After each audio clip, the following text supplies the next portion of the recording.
Resumen y explicación. Como resumen de lo que llevamos dicho en este capítulo, diremos que lo comenzamos preguntándonos por qué y para qué se manifestaban los dioses, y nos contestamos de una manera general diciendo que se manifiestan por placer y por necesidad, aunque decíamos que es una necesidad muy relativa. Además, mirando el problema desde otro punto de vista, contestábamos la pregunta diciendo que buscan entre nosotros cosas inmateriales y cosas materiales. Como ejemplo de algo material hemos puesto la sangre, aunque a fin de cuentas saquen de ella algo inmaterial. Y como ejemplo de una de esas cosas inmateriales que buscan, hemos puesto la energía que produce nuestro cerebro excitado. Sin embargo, aquí tenemos que repetir la aclaración de que esa energía de nuestro cerebro no es totalmente inmaterial, o dicho de otra manera, no es espiritual, sino que es algo que pertenece por completo al mundo físico, por más que sea invisible a nuestros sentidos. Esa energía del cerebro es emitida en forma de ondas, de una frecuencia y de una longitud demasiado elevadas para poder ser captada por los instrumentos de los que disponemos actualmente. Algunas de las ondas que el cerebro produce sí son perfectamente captadas por los instrumentos que hoy conocemos, abre paréntesis, electroencefalógrafos, etc., cierra paréntesis.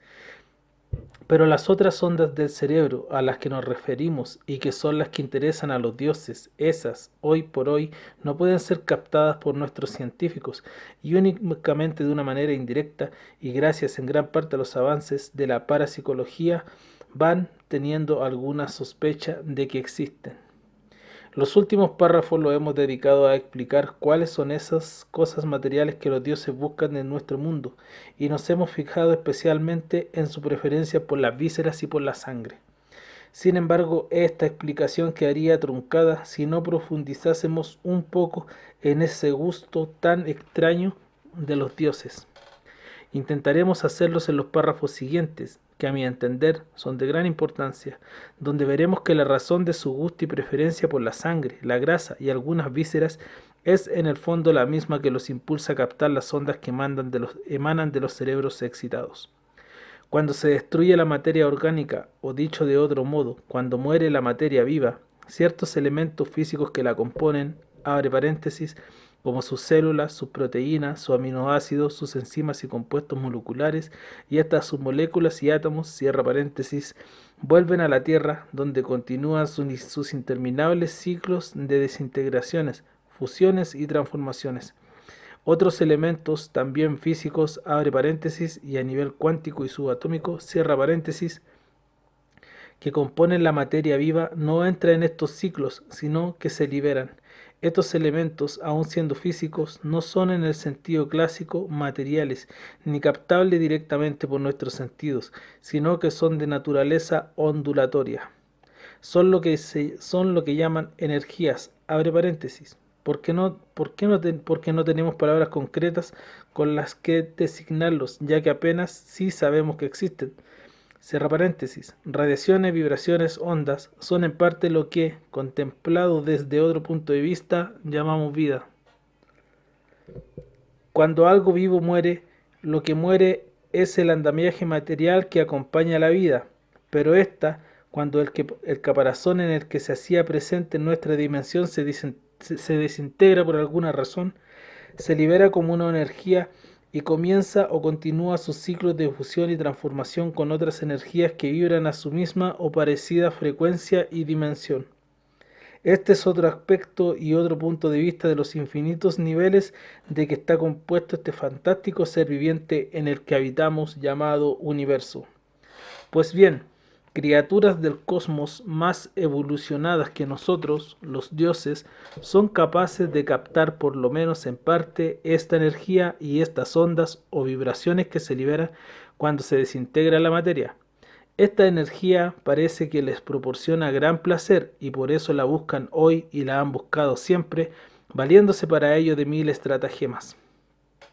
Si tuviésemos que explicarlo como un ejemplo, diríamos que las termitas solo le sacan provecho a la madera cuando se la comen, mientras que un animal superior, el hombre, a esa misma madera le saca también provecho, pero no comiéndola, sino de mil otras maneras totalmente ininteligibles para las termitas, e incluso le saca provecho quemándolas, porque la madera al quemarse emite calor y aroma, cosas que, si bien no interesan para nada a las termitas, abre paréntesis, y hasta podrían ser mortales para ellas, cierra paréntesis, son apreciadas por los hombres.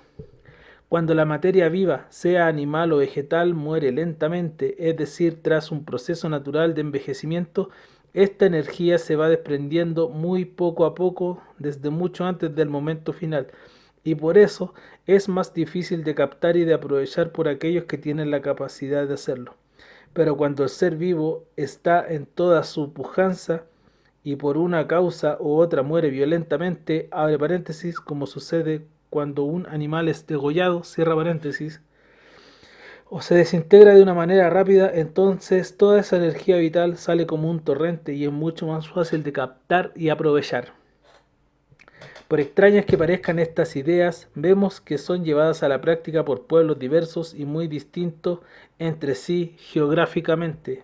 En diversas tribus africanas, cuando un niño está enfermo, especialmente si está quejado de alguna enfermedad desconocida para sus padres y para el hechicero, y los síntomas son una gran debilidad, el remedio que le aplican consiste en matar una vaca o un toro, abrirlo enseguida en canal, vaciarle todas las entrañas y meter dentro al niño, cerrando de nuevo la piel del animal en torno al cuerpo del niño, dejando solo la cabeza del niño fuera del cuerpo del animal. La criatura permanece dentro del animal mientras éste se mantenga caliente.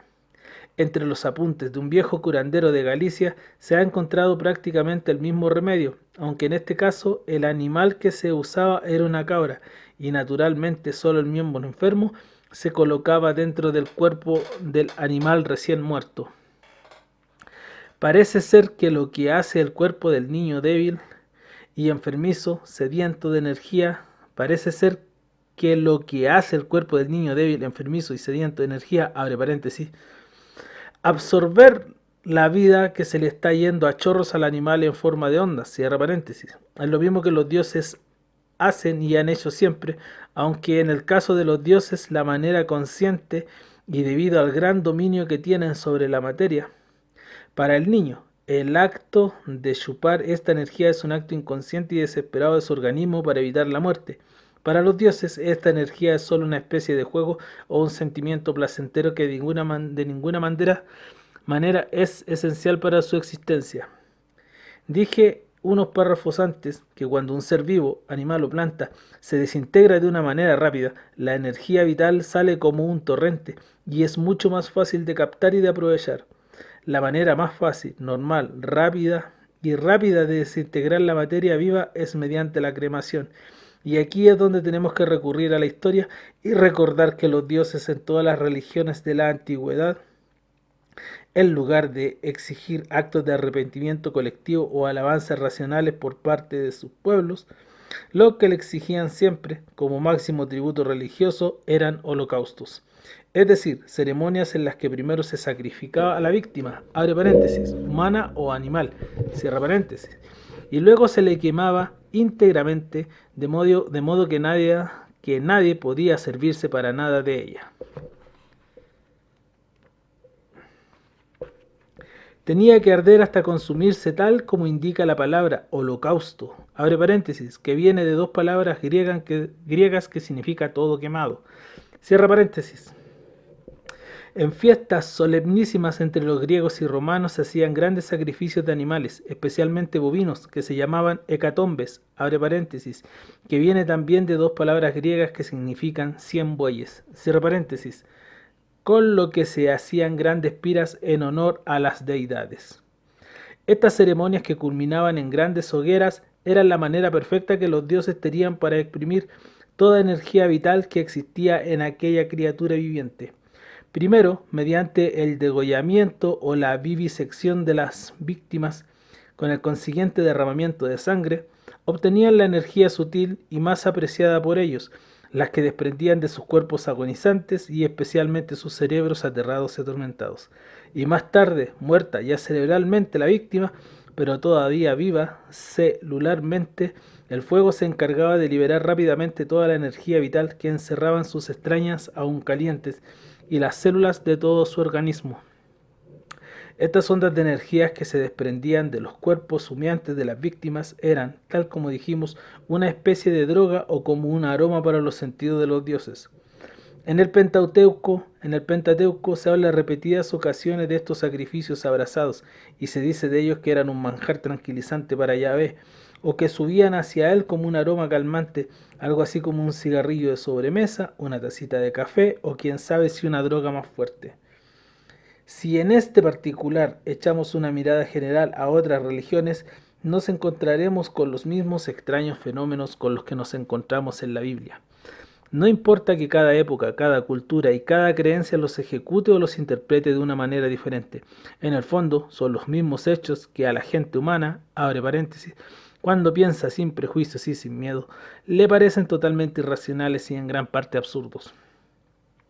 En otras religiones también nos encontramos con muertes de animales, cremaciones de sus cuerpos, ceremonias en que la sangre es el elemento principal. No solo eso, sino que en muchas religiones estas muertes y estas cremaciones de animales eran de animales humanos. En algunas de ellas, estas ofrendas humanas tenían liturgias realmente feroces e indignas, no ya de un dios, sino de pueblos salvajes, y a pesar de ellos, las vemos practicadas por pueblos que habían desarrollado grandes culturas. Piénsese si no en las inmolaciones de niños hechas periódicamente por los incas a Pachacamac y a los huacas, en las tremendas matanzas rituales practicadas por los aztecas, en las ofrendas periódicas de los primigenios de las familias nobles, en la religión de los persas, etc. Y para los cristianos que se consuelan pensando que el paganismo de Satanás es capaz de inspirar cualquier aberración a aquellos pueblos que viven privados del conocimiento del verdadero Dios, tenemos malas noticias porque resulta que el Dios judeo-cristiano, Yahvé, exigió también en muchísimas ocasiones estas matanzas humanas, a pesar de que gustaba llamarse misericordioso y benigno. Y no solo eso, sino que a veces era él mismo quien las realizaba. Y Yahvé envió fuego que devoró a 250 hombres que estaban ofreciéndole incienso. Números capítulo 16 versículo 35. Y murieron 14.700 tracados por la tierra cuando Yahvé se enfadó. Números 17:14. Y lo degollaron al rey por orden de Yahvé junto con sus hijos y todo su pueblo. Números 21:34. Después de la matanza de los medianitas ordenada por Yahvé, abre paréntesis, porque habían perdonado a los niños y a las mujeres, cierra paréntesis, Moisés se enfadó y dijo, maten a todos los niños varones, incluso lactante y a toda mujer casada. Números capítulo 31, versículos del 7 al 17. Y aquel día degollaron a 12.000 hombres y mujeres, la entera población de Aim. Josué 8. Estos son solo algunos ejemplos. En el Nuevo Testamento y en la moderna teología se quiere correr un tupido velo sobre todo esto, lo mismo que se trata de sublimar muchas otras prácticas muy poco divinas de Yahvé. Pero no se puede tapar el sol con un dedo, y los versículos del Pentateuco están ahí, desafiando el paso de los siglos para dejar testimonio de todas estas divinas monstruosidades. Y abundando aún poco más en el tema y como una variante más de esta ferocidad sagrada, nos encontramos con religiones orientales y africanas en las que Dios exige que la esposa o las esposas sean quemadas en la misma hoguera en la que se quema el cuerpo de su marido difunto. Y muy probablemente los fieles de esta religión seguirán pensando que su Dios es bueno y misericordioso. Pero no seguimos nosotros pensando que el Dios del cristianismo es bueno y misericordioso después de lo que vemos sacrificando a su propio Hijo en una cruz y amenazándolos a nosotros, pobres hormigas humanas, con un infierno en el que nos abrazaremos eternamente. Dejemos el tema religioso para el próximo capítulo, cuando expliquemos las diferentes estrategias de los dioses para lograr de nosotros lo que quieren. Digamos ahora para terminar este capítulo, que si bien esta energía vital de la que venimos hablando y que se libera de la cremación, se halla presente tanto en el reino animal como en el vegetal. En el primero no solo se halla en mayor abundancia, sino en una forma o nivel superior. que parece que agrada más a ciertos seres más evolucionados del cosmos, que podríamos llamar dioses superiores, mientras que la energía vital que desprende la cremación del material vegetal, aparte de no ser tan abundante, no les agrada tanto a estos dioses superiores, y está más en línea de los gustos de otros seres menos evolucionados.